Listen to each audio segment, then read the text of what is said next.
Hey everybody, my name is Mitch Mullum. I am the board creative, and this is Lasertown, Texas edition. And yes, it is just a white box sitting on top of a red box, but it's what is in these boxes that makes the magic happen. And why is it called Lasertown? Because Sam at Samcraft created Lasertown in Tennessee, and I thought I would honor him by creating this one in Texas. Not the same, but different. Let me tell you where we've been and where we're going with this project. So here is my original cabinet that I have my laser setting on. Actually, you can see where I had my protection plate out of the way accidentally, and I lays into my top there. These are just cabinets that came from my neighbor when they had some water damage, and I was able to procure them and put them in. Worked great, except for the fact this is not a lot of great storage. We're missing it's total dead space right there, and I just had these things stuffed with tools and just miscellaneous junk and things, and I just put the laser on top of it, and that was that. So not exactly optimum for storage in a small shop. So I came up with a different way of doing it, and I spent quite a bit of time trying to find the exact thing I wanted, and I found this cabinet. Now, I purchased this a couple years ago, believe it or not, and I finally got around to cleaning up my shop and taking things apart, and ended up with this. In the meantime, things changed in my design. My original design was just to have the cart, and I was going to put the laser. So there's three pieces to my laser setup. There is a laser itself, there's a fume extractor, and then there is an air assist that just blows air through the laser nozzle to move out the debris and stuff as it cuts. So originally I was just going to put this on the card itself, and then xTool came up with the P2 in the meantime, and I'm like, I really want a P2, and if I have a P2 I'm going to have extra space. So that is what I am working on. Is I took my original top that was on the cabinet, so I'm going to put it on top of this.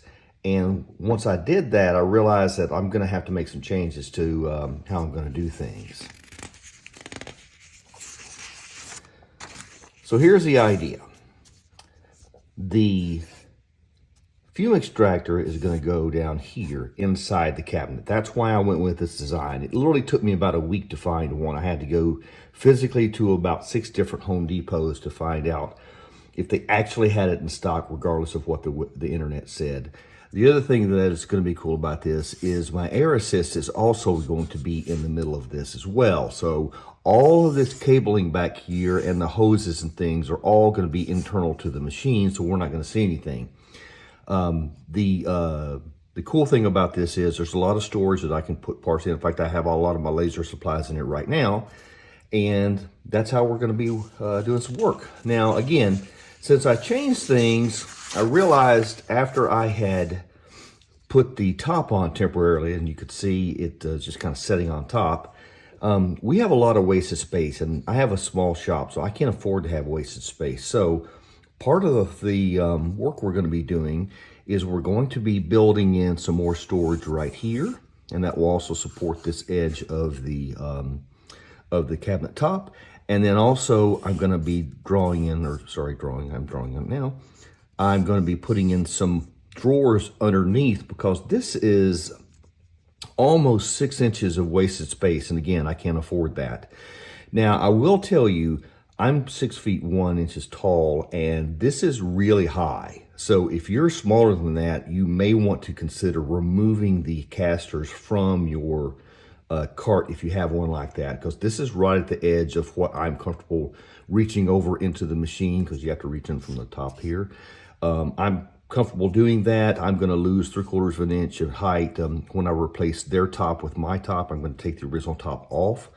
But the thing about it is, if this is too tall for you, you need to consider removing the wheels. That way you don't have to worry about this stuff down here. But the thing about that is, once you do it, it locks it in place. Now, this will be, everything in my shop has wheels on it of some type, just so I can rearrange things like that. I will tell you, this is really wide. This is over 6 feet wide, and it's not going to be easy to maneuver, but I can maneuver it if I want. So anyway, so that is the idea. So like I said, what we're going to be doing is we're going to be putting everything inside. So all you're going to see on top is just the laser. Then I have other room over here. At some point, I'm probably going to put the P2 whenever I get it over here, I'm assuming. So I've just got to make sure that this is far enough over to allow the P2 to be over there. And like I said, I'll have this box over here that will provide the support for that part right there. And then I'll have the two drawers down here, so that gives me extra storage. Probably what I'm going to use that for. These are basically what in woodworking we would call a cutoff. It's just remnants of cuts that I didn't want to throw away because there's a little bit of good useful wood on them. This is mostly plywood. In fact, I think it's all plywood. And I don't totally want to throw it away, but I don't know what to do with it. So I thought I would use these two drawers down here to just keep some of this stuff in. And that's it. So when we get done, what we'll end up with is just you'll have a cabinet with a really on top, with storage on the top, storage on the bottom, and the laser sitting there, and that'll be it.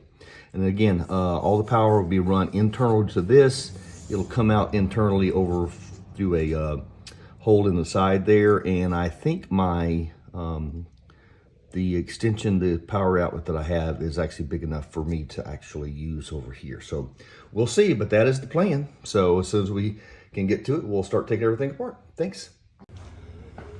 Okay, so let's just gonna give you a general overview. So again, this was a xTool cabinet that I got from Home Depot. As I mentioned, I had to kind of look around to find this design. And the main thing about this design I wanted this tall vertical cabinet here, because that's gonna have all the magic inside of it. First thing I did is I cut a vent hole in the front and also one in the back to handle the inbound air and the outflow from the film extractor. So that's the most important thing I did to this and why I wanted this like this. Next, I put in the two drawers at the bottom. And again, one of my goals here was to use up a bunch of material that I'd had in my shop. So that did very well with that. Use up some, everything in my shop I use either hickory or pecan wood for, which is what the brown woods are there. So I had 3 sticks of that left, got to use that. I got to use a bunch of plywood cutoffs. That kind of determined some of the things that I did and why I made those decisions. And everything over here is storage. So I've got a bunch of junk in here because I haven't organized anything. I've got everything from supplies to parts down here. My rotaries in the bottom there, haven't even got it out yet. But other than that, everything worked out exactly like I wanted it. Let's look at this stuff over here for a second. So this whole thing kind of turned into more of a woodworking project than I expected, because I had to build the two boxes down there, then I had to build this big case up here. And again, I was trying to use up everything that I could that was in my shop, so I didn't have to buy any materials. Really and truly, I think the only thing I really had to buy was the vents, and those are just standard air conditioner vents that go in your house, just the generic ones, cost a couple bucks. I just painted them red. I bought them like 2 years ago when I bought this.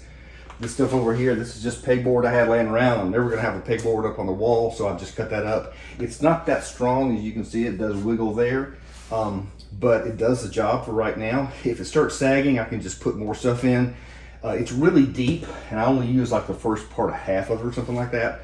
I got that so that when I get the P2 that has a wider arrangement of wood, that I can actually store that in there better. And if all else fails, I can always just expand this, take it apart, and put drawers in. That's an option I didn't want to do right now, but it is an option for the future. So right now, it looks like I got junk in there, but that's actually just plywood, a bunch of cardboard at the bottom. I use cardboard for prototypes all the time. So this is actually just the best thing in the world here. I secured this with the French cleat system. I've got 2 French cleats, one at the top and one at the bottom. Those are bolted directly to the case, and then the top of the French cleat is bolted to the box. It sits on it. I did have to make one addition, which I was really worried about. I didn't have any storage or any, not storage. I did not have any anything supporting the far outside. I was worried it was going to sag, and when I put it all in, it did indeed sag. So I fixed that by just cutting a block to size and sliding it under the outside edge just to keep it propped up and level. Other than that, everything is working exactly the way I wanted it. So I cannot be more pleased with how this has turned out. So this has been working. I've had it had an operation for a month or more. Works exactly like it did before. I got all my stuff. I got everything I need right in front of me, and this is just good to go all the time. Okay, so let's talk about all the 3D printed parts I did. As I mentioned, I did a ton of grommets. I think I have 4, 5, or 6 of them throughout the system here. A lot of them are hidden in the back on the shelf. I replaced 2 of the locks I had here. Had a lock there and a lock over here. Didn't need either one of those, so I printed it apart. When I cut the vent into this, I created 2 parts here so that they would cover up the ugly holes. And pretty much that is it. If you don't own a 3D printer, I would highly suggest you invest some time researching and figuring out if it could be right for you. You could buy a ton of these things, or sorry, you don't even buy. You can get these things free from Thingiverse, where I get most of my designs from, and I just load them into the slicer that came with the 3D printer, and I can print away. Once you get past that, you can learn Fusion 360 and learn how to create your own parts like I did here. It's a little bit of a learning curve, but once you get used to it, you actually get pretty quick. Again, I could not have done this project without having a 3D printer to make all of these parts. And there we have it. Lasertown, Texas edition. Got any questions? Please leave them in the comments. Thanks, everybody.